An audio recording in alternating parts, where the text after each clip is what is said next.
ওসমান হাদি তো শেষ, কই দিন মনে রাখবা, কই দিন তার কথা বলবা। তারপর তো আমরাই দেশে আসবো, দেশের ফুল কন্ট্রোল নিব, তখন পাবলিক স্লোগান দিবে ফয়সাল ভাই, ফয়সাল ভাই।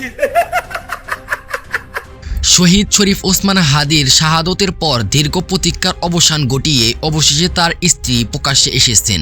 তবে এই কঠিন শোকের মুহূর্তেও তিনি তার পর্দা ও আত্মমর্যাদার ব্যাপারে ছিলেন অত্যন্ত দৃঢ়।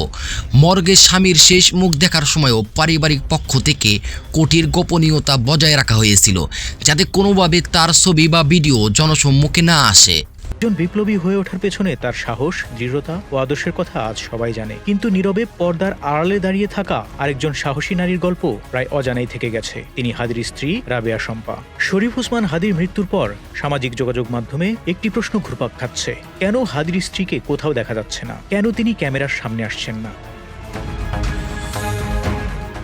খোঁজ নিয়ে জানা গেছে, হাদির স্ত্রী অত্যন্ত পর্দানশীল একজন নারী। ব্যক্তিগত বিশ্বাস ও পারিবারিক মূল্যবোধ থেকেই তিনি কোনো পরিস্থিতিতেই পর্দা ভাঙতে রাজি নন। স্বামীর মৃত্যু, রাষ্ট্রীয় শোক কিংবা রাজনৈতিক আলোচনার কেন্দ্রবিন্দুতে থাকা সত্ত্বেও তিনি প্রকাশ্যে আসতে চাননি। এটি দুর্বলতা নয়, বরং তার ব্যক্তিত্বেরই অংশ। অনেকে ভেবেছিলেন এমন ভয়াবহ ক্ষতির পর হয়তো তিনি মানসিকভাবে ভেঙে পড়েছেন, কিন্তু বাস্তবতা বলছে ভিন্ন কথা।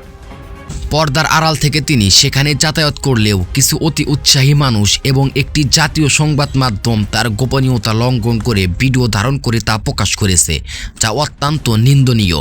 তথ্যমতে 2020 সালে রাবিয়া শম্পার সাথে হাদির বিয়ে হয় এবং তাদের 10 মাস বয়সী একটি পুত্র সন্তান রয়েছে। হাদির স্ত্রী পর্দার প্রতি এতটাই আপোষহীন ছিলেন যে পরিচিত মহলের বাইরে তাকে আগে কেউ কখনো দেখেননি। এমনকি হাদি যখন গণ অবদানে ঝাঁপিয়ে পড়েছিলেন, তখন তার স্ত্রী অন্তঃসত্ত্বা থাকা সত্ত্বেও তিনি স্বামীকে সাহস ও মানসিক শক্তি দিয়ে গিয়েছেন। তোমার কাছে ওয়াদা করতে এসেছি, তুমি আমাদের বুকের ভেতর আছো এবং চিরদিন থাকবে যতদিন বাংলাদেশ আছে। তুমি সকল বাংলাদেশীর বুকের মধ্যে থাকবে। জাতীয় সংসদের দক্ষিণ প্লাজায় লাখো মানুষের সামনে দাঁড়িয়ে কথাগুলো বলছিলেন প্রধান উপদেষ্টা ডক্টর মোহাম্মদ ইউনূস। ওসমান হাদি কোনো প্রতিষ্ঠিত রাজনৈতিক বংশের ছিলেন না, ছিলেন না ক্ষমতাসীন কোনো দলের মুখপাত্র, ছিলেন একজন তরুণ সংগঠক, যিনি রাজনীতিকে দেখতেন নৈতিকতার জায়গা থেকে। ক্ষমতায় যাওয়ার জন্য কোনো শর্টকাট হিসেব বেছে নেননি যিনি। ইনকিলাব মঞ্চের আহ্বায়ক হিসেবে হাদি পরিচিত হয়ে ওঠেন একেবারে ভিন্ন কারণে। তিনি রাজনীতি করতেন পোস্টার ব্যানারে নয়, মানুষের দরজায় গিয়ে। চাঁদা তুলতেন না গোপনে, প্রতিটি টাকার হিসাব প্রকাশ করতেন প্রকাশ্যে। তিনি বলতেন, রাজনীতি যদি স্বচ্ছ না হয় তবে পরিবর্তনের কথা বলার অধিকার নেই। ঢাকা ৮ আসনের স্বতন্ত্র প্রার্থী হিসেবে দাঁড়ানোর সিদ্ধান্ত ছিল সেই একই দর্শনের অংশ। দলীয় ছায়া নয়, মানুষই হবে শক্তি, এই বিশ্বাস থেকেই তিনি মাঠে নামেন। হাদির জীবনের একটি বড় স্বপ্ন ছিল ইনসাফ কায়েম করা। তিনি জনসমাবেশে বলেছিলেন তার মৃত্যু হলেও যেন ঘাতকের বিচার করা হয় এই বাংলাদেশে। কিন্তু অত্যন্ত পরিতাপের বিষয়, ঘাতক ফয়সাল করিম মাসুদ তাকে মাথায় গুলি করে এবং হত্যার পর সীমান্ত পেরিয়ে পালিয়ে গেলেও রাষ্ট্র এখনও তাকে ফিরে আনতে পারেনি। ফলে হাদির শেষ ইচ্ছাটি আজ অপূর্ণতার মুখে দাঁড়িয়ে আছে। হাদির ঘনিষ্ঠ এক পরিচিত নারী মারফিয়া সম্প্রতি বলেছেন, হাদি ভাইয়ের স্ত্রী ভীষণ স্ট্রং একজন মানুষ। তাকে কেউ সান্ত্বনা দেওয়ার জায়গা ছিল না, বরং তিনি সবাইকে সান্ত্বনা দিচ্ছিলেন। মারফিয়ার ভাষায়, ভাবি বলেছিলেন, আপনাদের ভাইকে বলে আসছি, কোটি কোটি মানুষ তোমার জন্য দোয়া করছে, এবার বিছানা থেকে উঠে এসো। একজন শরীফ ওসমান হাদি হয়ে ওঠার পেছনে এই নারীর অবদান ছিল গভীর ও নিরবচ্ছিন্ন। মারফিয়া বলেন, সংসার নিয়ে ভাইয়ের উপর কোনো চাপ ছিল না, অভিমান বা ঝগড়ার কথা অন্তত আমি কখনো শুনিনি। ভাই যে এত দৌড়াতে পারতেন, এত কাজ করতে পারতেন, এর পেছনে ভাবির কোনো বাধা ছিল না। তিনি আরো জানান, একদিন হাদি আফসোস করে বলেছিলেন স্ত্রীর জন্য প্রয়োজনীয় একটি ক্রিম কিনে দিতে ভুলে গেছেন। গর্ভবতী স্ত্রীর ওষুধ দেওয়ার কথাও মনে রাখতে পারেননি, কিন্তু ভাবি রাগ করেননি, কোনো অভিমানও দেখাননি, বলেন মারফিয়া। জুলাই আন্দোলনের মধ্যে 2 দিন পর বিষয়টি মনে পড়লে হাদি দৌড়ে গিয়ে ওষুধ ও প্রয়োজনীয় জিনিস দিয়ে আসেন। এমনই ছিল তাদের দাম্পত্য জীবন, সহমর্মিতা, বোঝাপড়া আর নিঃশর্ত সমর্থনের এক নীরব সম্পর্ক। আজ হাদির 10 মাসের সন্তান যেন জন্ম থেকেই বহন করছে এক গভীর সৌভাগ্য, একজন সাহসী, ধৈর্যশীল ও আত্মমর্যাদা সম্পন্ন মায়ের গর্ব। হাদির মৃত্যুতে রাজনৈতিক অঙ্গনে শূন্যতা তৈরি হলেও প্রকৃত ক্ষতিটা হয়েছে তার পরিবারের। সেই 10 মাসের শিশু আর সেই স্ত্রী যিনি লোকচক্ষুর আড়ালেই থেকে যাবেন, চাইলেও হয়তো কিছু বলতে পারবেন না প্রকাশ্যে। ঢাকা বিশ্ববিদ্যালয়ের কেন্দ্রীয় মসজিদের পাশে কবি নজরুল ইসলামের সমাধির সন্নিকটে হাদিকে দাফন করা হয়েছে।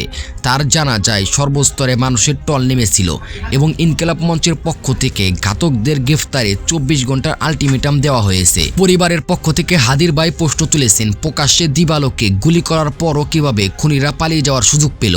বর্তমানে সরকারের কাছে সাধারণ মানুষের দাবি, এখন এই খুনির সুষ্ঠু বিচার নিশ্চিত করে ওসমান হাদির শেষ ইচ্ছা পূরণ করা হোক এবং শোক সন্তপ্ত পরিবারকে উপযুক্ত নিরাপত্তা দেওয়া হোক। ব্যক্তিগত জীবনে হাদি ছিলেন ভিন্ন এক মানুষ। স্ত্রীর জন্য নিজ হাতে সবজি কাটা, ঘরের কাজ করা তার কাছে ছিল স্বাভাবিক। তার মধ্যে তথাকথিত আলফা মেইলিগো ছিল না। সন্তানের কথা বলতে গিয়ে তার চোখ ভিজে উঠত। স্ত্রী ও সন্তানের কাছে তার বেঁচে থাকার প্রয়োজন ছিল সবচেয়ে বেশি। অনেকেই আর ঠিক এই কারণেই হাদি হয়ে উঠেছিলেন অস্বস্তিকর, কারণ তিনি প্রথাগত রাজনীতির ভাষা ভাঙছিলেন। তিনি প্রশ্ন তুলছিলেন, ক্ষমতা কার, রাজনীতি কাদের জন্য, আর সহিংসতা ছাড়া পরিবর্তন সম্ভব কি? এই প্রশ্ন তোলার মূল্যই কি তাকে দিতে হলো জীবন দিয়ে? এজন্যই বোধহয় জাতীয় সংসদের দক্ষিণ প্লাজায় দাঁড়িয়ে রাষ্ট্রের সর্বোচ্চ পর্যায় থেকে বলা হলো, প্রিয় ওসমান হাদি, আমরা তোমাকে বিদায় দিতে আসিনি, আমরা তোমার কাছে ওয়াদা করতে এসেছি। সবচেয়ে মর্মস্পর্শী কথাগুলো এসেছে পরিবারের দিক থেকেই নির্বাক ভাষায়। রামপুরের বাসায় 3 নারী উপদেষ্টার সঙ্গে সাক্ষাতের পর মৎস্য ও প্রাণী সম্পদ উপদেষ্টা ফরিদা আক্তার লেখেন, হাদির স্ত্রী রাবেয়ার জন্য কান্না যেন বিলাসিতা হয়ে দাঁড়িয়েছে, কারণ 10 মাসের শিশুটি মায়ের চোখের পানি দেখলেই কেঁদে ওঠে। তবু এই নীরব যন্ত্রণার মাঝেও রাবেয়ার শপথ স্পষ্ট, তিনি তার সন্তানকে হাদির আদর্শেই গড়ে তুলবেন। পাশে দাঁড়িয়ে থাকা হাদির মা অঝরে কাঁদছিলেন, কিন্তু সেই চোখেই ছিল ভীষণ গর্ব, আমার ছেলে অন্যরকম ছিল। পুরো পরিবারের কণ্ঠে তখন একটাই দাবি, প্রতিশোধ নয়, ন্যায় বিচার, একজন খুনির নয়, পুরো খুনি চক্রের বিচার। এই নীরব কিন্তু দৃঢ় অবস্থানই হয়ে রইল হাদির সবচেয়ে শক্ত উত্তরাধিকার। রাজপথের কণ্ঠ, শোক থেকে শপথ। ইনকিলাব মঞ্চের সদস্য সচিব আব্দুল আল জাবের জানাজার আগে বলেছিলেন, আমরা এখানে কান্না করতে আসিনি, আমরা ন্যায় বিচার চাই।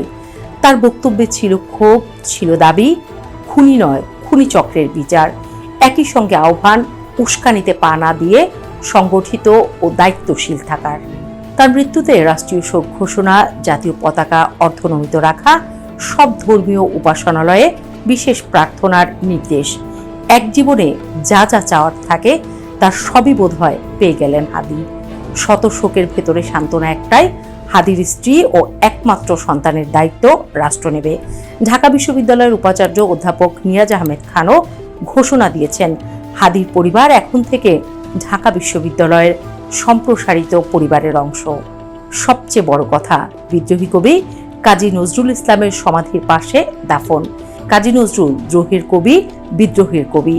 তার কবিতা আবৃত্তি করতে ভালোবাসতেন হাদি, আর মৃত্যুর পর ঠাঁই পেলেন তার প্রিয় কবির পাশে। এ যেন কেবল দাফন নয়, সর্বোচ্চ সম্মানের প্রতীক।